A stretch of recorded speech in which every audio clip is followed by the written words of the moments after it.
Esta iniciativa faz parte de um projeto piloto desenvolvido no âmbito do Programa 34 da Fundação Renova e consiste em atender o projeto de apoio à defesa civil, Comitê Gestor de Risco, Núcleos Comunitários de Proteção e Defesa Civil e Escola Segura, dos municípios de Mariana, Barra Longa, Rio Doce e Santa Cruz dos Calvados. Os conteúdos se referem às temáticas relacionadas à redução de riscos de desastres e gestão de riscos de desastres, replicadas em forma de oficinas virtuais nas comunidades e escolas participantes do projeto. Programa de Preparação para Emergências Ambientais, Projeto de Apoio à Defesa Civil, Oficina de Capacitação, Videoaula, Percepção de Riscos Meteorológicos e Hidrológicos, Nível Básico e Atualização de Plano de Ação, Nível Básico, Módulo 3, ano 2020-2021. Módulo Ano 3, Unidade Temática Meteorologia e Hidrologia. Objetos do conhecimento: abordar os conceitos básicos da meteorologia e hidrologia, que envolvem estudos relacionados às ferramentas que medem estes eventos, bem como a importância do plano de ação para a comunidade. Palavras-chave: meteorologia, hidrologia, plano de ação, gestão de risco, redução de risco.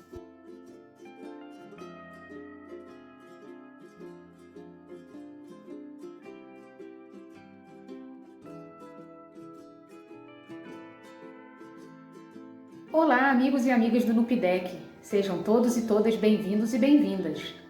Em nossa 7ª oficina virtual, iremos falar sobre percepção de riscos meteorológicos e hidrológicos, nível básico e atualização de plano de ação. Esse assunto é muito importante, pois vem somar com o conteúdo anterior de mudanças climáticas. Esse tema nos faz entender melhor o comportamento da chuva e do solo e como podemos nos prevenir dos riscos provenientes dessas ameaças. Fique atento e atenta ao conteúdo. Esperamos ansiosos para nossos encontros presenciais. Em breve estaremos juntos. Vamos lá!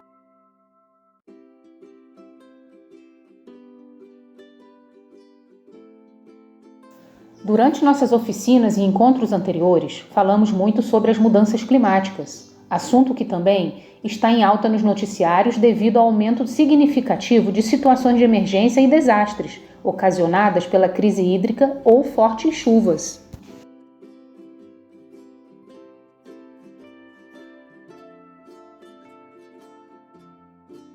Mas para a gente entender melhor sobre esse assunto, vamos falar sobre as ferramentas que medem esses eventos, como é formada a chuva e o que podemos fazer para melhorar nossa qualidade de vida e, consequentemente, o futuro do nosso planeta.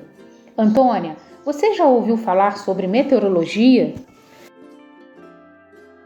Oi, Roberta. Então, eu já ouvi falar muito em meteorologia nos jornais quando a previsão de tempo é apresentada. Eu acho muito interessante como eles conseguem prever os locais onde pode chover ou fazer muito calor. E tenho observado que durante as reportagens são dadas dicas de prevenção e alertas quando há possíveis ameaças. Esta é uma forma de apoiar as ações da Defesa Civil, não é mesmo? Isso mesmo, Antônia. A meteorologia é o estudo das precipitações, ou seja, das chuvas. E a hidrologia é o estudo da água na terra. Estes estudos são muito importantes, pois nos auxiliam na criação de medidas de prevenção, preparação e respostas nas comunidades. Por isso, hoje vamos entender melhor esse tema, começando pelo ciclo da água. Vamos assistir o vídeo a seguir?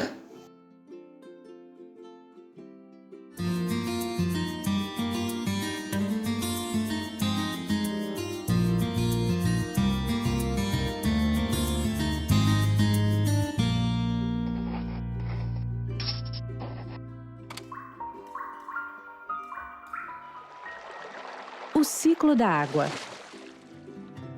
A vida, como conhecemos, depende da água.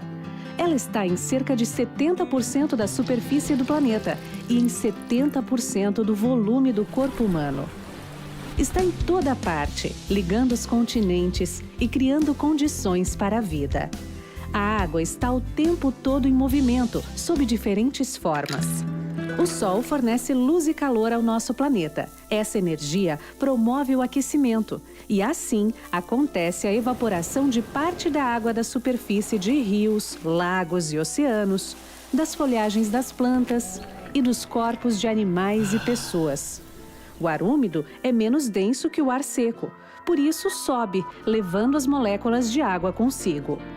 Livres, leves e soltas pelo ar, elas são carregadas pelos ventos, cada vez mais alto e mais longe. Nas altitudes, começam a se aglutinar, formando gotículas de água. Estas também se agrupam mais e assim nascem as nuvens. Há um momento em que as gotas se tornam pesadas demais para se sustentar na atmosfera, até que começam a cair. Dependendo das condições do tempo, podem cair como pedras de gelo, o granizo, como cristais, a neve, ou como gotas de chuva. A chuva cai no mar e também na terra firme. Ao atingir um solo permeável, parte da água que se infiltra é absorvida pelas raízes das plantas. Outra parte da água continua escoando o solo adentro, alimentando os lençóis freáticos, dos quais também captamos água para nosso sustento.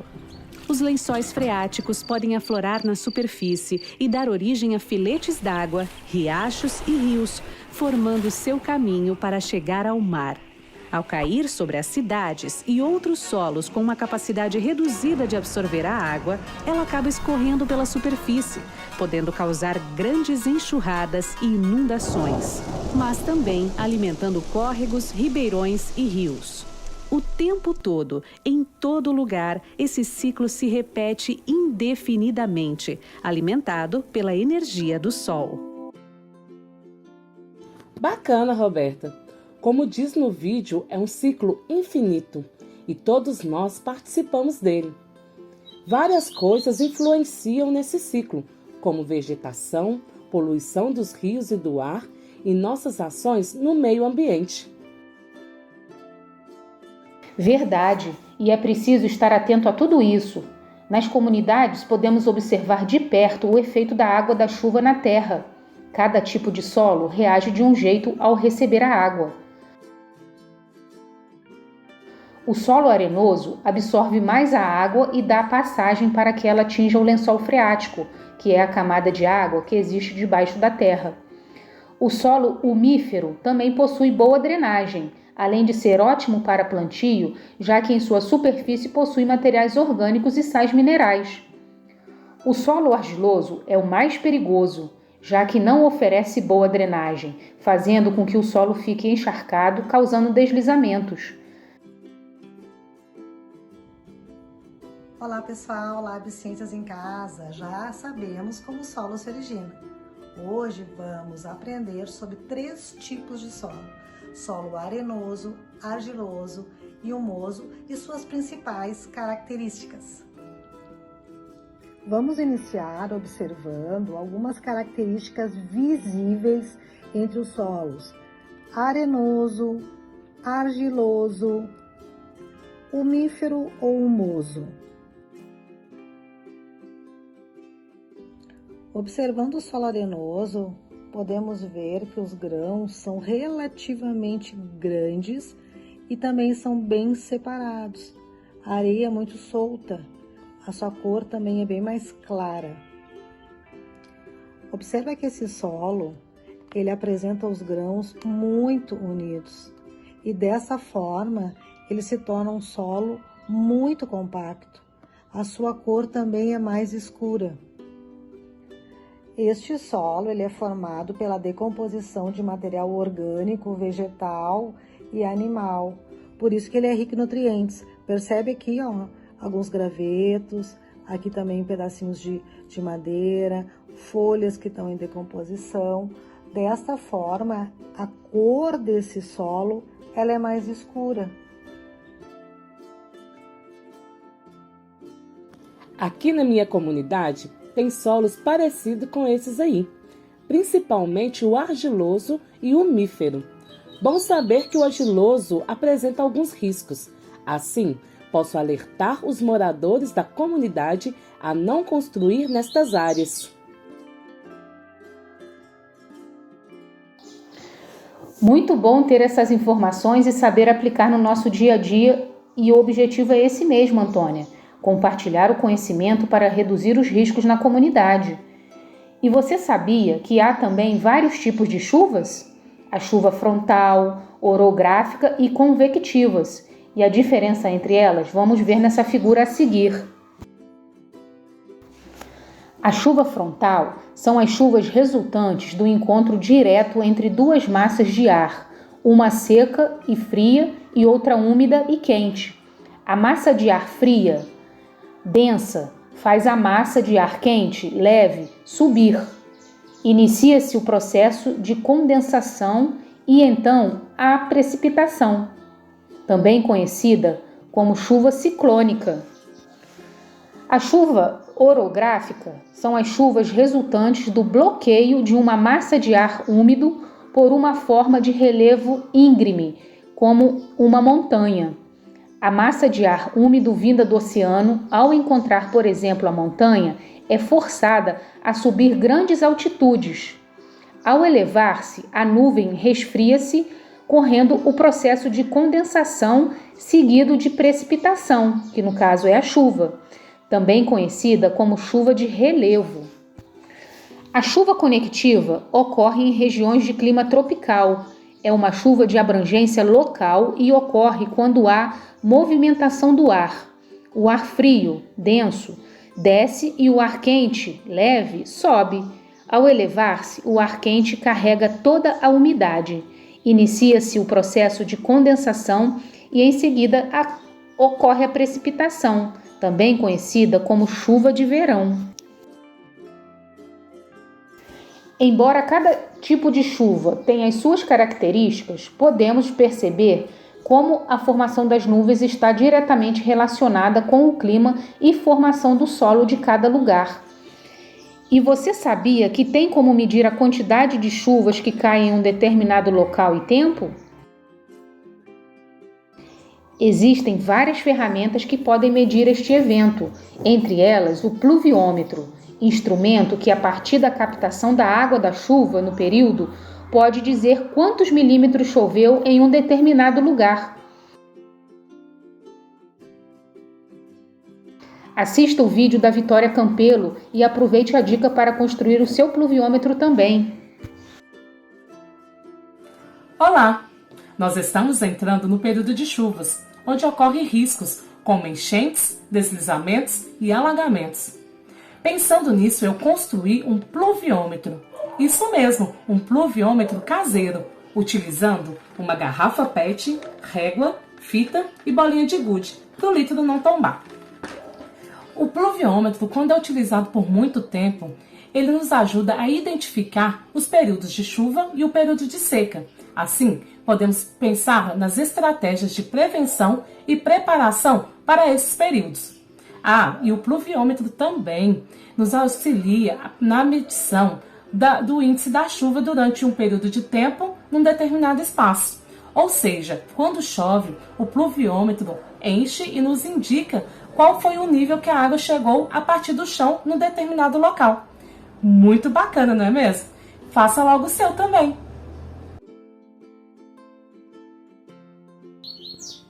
Quanta informação importante, Roberta!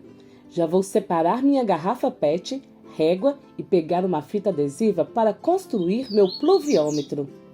Ao longo do tempo, saberei quais são os melhores períodos para plantio, colheita e, principalmente, me preparar para as temporadas de chuva e secas.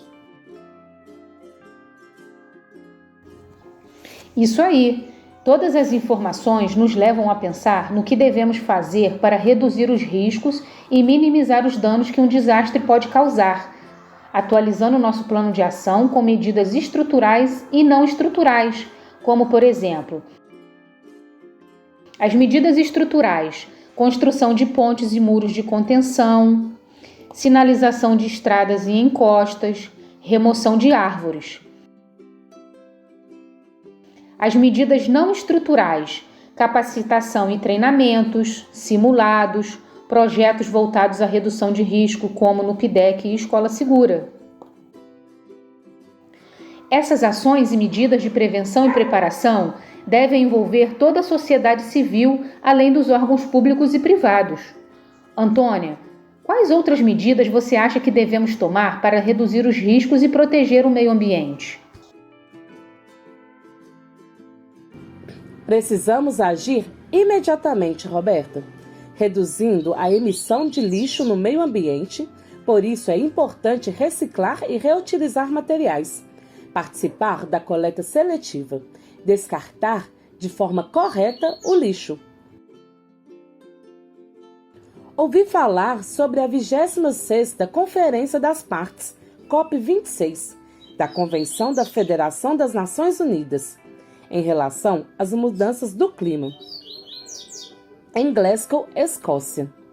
E lá, líderes do mundo inteiro discutiram sobre as mudanças climáticas e emissão do CO2, fator principal que causa o aquecimento global. É muito importante, então, que cada um faça a sua parte para reduzir a emissão de gases no ar, protegendo o meio ambiente do desmatamento e queimadas. Você está mesmo por dentro dos noticiários, hein, Antônia? Ótimas dicas! Gostou da oficina de hoje? Agora que sabemos como é a formação das chuvas, como medir e formas de prevenção, precisamos agir para garantir um futuro melhor para todos. Vamos entrar em ação? Tamo juntos!